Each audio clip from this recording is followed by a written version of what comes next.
আজি মই মোৰ হোৱাটছআপ গ্ৰুপত মানে প্ৰব্লেম এটা আহি আছে, যেনেকুৱা হোৱাটছআপ গ্ৰুপ এড হৈ আছে।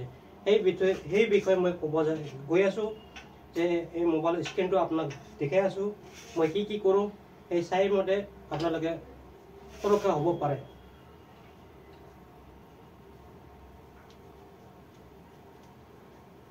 আপোনাক দেখাই আছোঁ, এই স্ক্ৰীনটো চাই থাকিব। এইটো ইনষ্টল দি নাথাকাৰ কাৰণে এনেকুৱা হয়, ইনষ্টল দি থাকিব লাগে।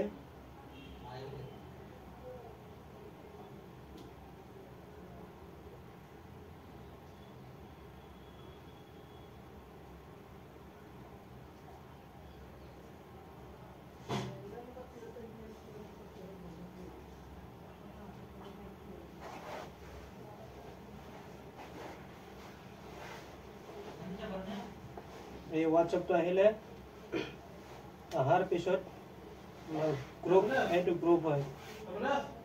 এই গ্ৰুপত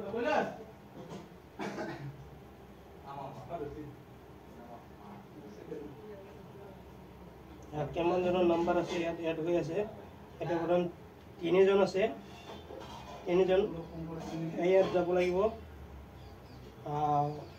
গ্ৰুপ ইনফো লেখা আছে, এই গ্ৰুপ ইনফোত আমি ক্লিক কৰিব লাগিব। গ্ৰুপ ইনফোত ক্লিক কৰিলোঁ, তাৰপিছত ওপৰলৈ ঠেলি দিলোঁ। ওপৰলৈ ঠেলি দিয়াৰ পিছত এই যে তলত এটা লাইক অপশ্যন আছে আৰু তাৰ ওপৰত আছে এক্স গ্ৰুপ বুলি লেখা আছে, তাত ক্লিক কৰিব লাগিব।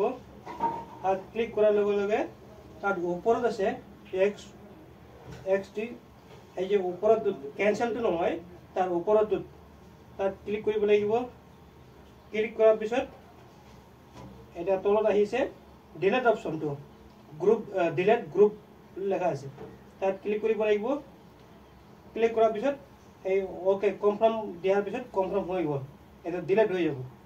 এই গ্ৰুপটো নোহোৱা হৈ থাকিলে, গ্ৰুপটো নাইকিয়া হৈ গ'ল।